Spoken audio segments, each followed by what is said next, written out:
زچگی کے بعد ڈپریشن کا مرض پوسٹ نیٹل ڈپریشن۔ بعض مائیں بچے کی پیدائش کے چند ہفتوں کے اندر ڈپریشن کا شکار ہو جاتی ہیں۔ بعض دفعہ تو اس کی وجہ یہ ہوتی ہے کہ ماں باپ مزید بچوں کے خواہش مند نہیں تھے، یا یہ بچہ جسمانی یا ذہنی طور پر معذور پیدا ہوا ہے۔ مگر اکثر اوقات اس ڈپریشن کی ایسی کوئی وجہ سمجھ میں نہیں آتی ہے۔ مائیں خود حیران ہوتی ہیں کہ انہیں بچے کی خواہش بھی تھی اور سب کچھ اچھی طرح ہو گیا ہے، اس کے باوجود ان کی طبیعت کی اداسی بڑھتی جا رہی ہے۔ انہیں بچے کی پیدائش کی خوشی محسوس کیوں نہیں ہو رہی ہے؟ بعض دفعہ وہ پریشان ہو جاتی ہیں، کہیں ایسا تو نہیں کہ ان میں اچھی ماں بننے کی صلاحیت ہی نہیں ہے۔ مگر حقیقت میں ان خواتین کی ممتا میں کوئی نقص ہے اور نہ ان کے رویے میں۔ وہ ایسی نفسیاتی بیماری کا شکار ہے جو بہت سی ماؤں کو بچے کی پیدائش کے بعد ہو جاتی ہے، اور وہ اپنی لا علمی یا ناواقفیت کی بنا پر علاج کی ضرورت محسوس کیے بنا اس تکلیف کو برداشت کرتی رہتی ہیں۔ بہت زیادہ بچوں کی پیدائش کے بعد تقریباً ہر 10 میں سے 1 ماں بعد از پیدائش ڈپریشن کا شکار ہو جاتی ہے۔ علاج کے بغیر یہ بیماری مہینوں بلکہ سالوں تک جاری رہ سکتی ہے۔ اگر اس کا بروقت علاج کیا جائے تو اسے چند ہفتوں میں ہی ختم کیا جا سکتا ہے۔ بچے کی پیدائش کے بعد ہونے والے ڈپریشن اور اس کی علامات۔ اداسی بعد از پیدائش ڈپریشن کی سب سے زیادہ نمایاں علامت ہے۔ مریضہ ہر وقت اداس اور ناخوش رہتی ہے۔ بعض مرتبہ اداسی دن کے کسی ایک حصے میں زیادہ ہوتی ہے، مثلاً صبح اور شام میں بچے کی دیکھ بھال اور خوراک کا خیال نہ رکھنا۔ بعض مریضوں میں تو اداسی اتنی شدید ہوتی ہے کہ انہیں لگتا ہے کہ اس زندگی سے تو مرنا ہی بہتر ہے، یہاں تک کہ خود کو مار دینے اور بچے کو ختم کر دینے کا خیال آنے لگتا ہے۔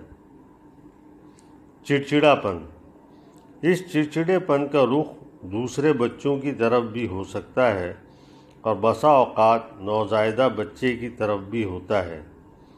اس کا رخ شوہر کی طرف بھی ہو سکتا ہے، جو نہیں سمجھ پاتا کہ اس چڑچڑے پن کی وجہ کیا ہے۔ تھکن عموماً تمام نئی مائیں تھکاوٹ محسوس کرتی ہیں، مگر ڈپریشن کا شکار مائیں اس قدر شدید تھکن اور کمزوری کا شکار ہو جاتی ہیں کہ انہیں لگتا ہے کہ شاید انہیں کوئی جسمانی بیماری ہو گئی ہے۔ بے خوابی مریضہ شدید تھکن کے باوجود جب بستر پر لیٹتی ہے تو اسے بہت دیر تک نیند نہیں آتی ہے، یا پھر صبح وقت سے پہلے آنکھ کھل جاتی ہے۔ بھوک کی کمی مریض کو یا تو کھانے کے لیے وقت ہی نہیں ملتا یا پھر دن بھر کھانے کی خواہش نہیں ہوتی ہے۔ کسی چیز میں مزہ نہ آنا جن چیزوں میں پہلے بہت مزہ آتا تھا اور بہت دلچسپی محسوس ہوتی تھی، بعد از پیدائش ڈپریشن میں مبتلا ماؤں کو ایسے تمام کاموں میں بیزاری اور اکتاہٹ ہونے لگتی ہے۔ خصوصاً انہیں جنسی معاملات سے بالکل بے رغبتی ہو جاتی ہے۔ نتیجتاً شوہر سے ذہنی اور جسمانی دوری ہونے لگتی ہے۔ گھبراہٹ اور پریشانی گھبراہٹ بہت شدید ہوتی ہے۔ اس کی مختلف شکلیں ہوتی ہیں، مثلاً بچے کے ساتھ اکیلے رہنے سے خوفزدہ ہونا کہ کہیں وہ زیادہ شور نہ کرے یا کوئی چیز گلے میں نہ پھنسا لے یا گر نہ جائے یا اس کو کسی اور طرح سے چوٹ نہ لگ جائے۔ کچھ کیسز میں یہ بھی دیکھا گیا ہے کہ اداس مائیں ڈپریشن کی وجہ سے اپنے بچے کے لیے دل میں محبت پیدا نہیں کر پاتی، بلکہ اپنا ہی بچہ ان کو عجیب و غریب لگنے لگتا ہے۔ وہ اس کی ضرورت کو سمجھ نہیں پاتی اور بچے کو سنبھالنا ان کے لیے مصیبت بن جاتا ہے۔ بعد از پیدائش ڈپریشن ان ماؤں میں بھی ہو سکتا ہے جنہیں اپنے بچے سے بہت محبت پیدا ہوتی ہے۔ یہ مائیں شدید پریشانی کا شکار رہتی ہیں کہ کہیں ان کی نااہلی یا کمزوری کی وجہ سے ان کے بچے کو نقصان نہ پہنچ جائے۔ وہ ہر وقت چیک کرتی رہتی ہیں کہ بچہ کھا رہا ہے یا نہیں، اس کا وزن بڑھ رہا ہے کہ نہیں، وہ سانس لے رہا ہے کہ نہیں، اگر وہ رو رہا ہے تو اتنا زیادہ کیوں رو رہا ہے، اگر وہ خاموش ہے تو اتنا خاموش کیوں ہے۔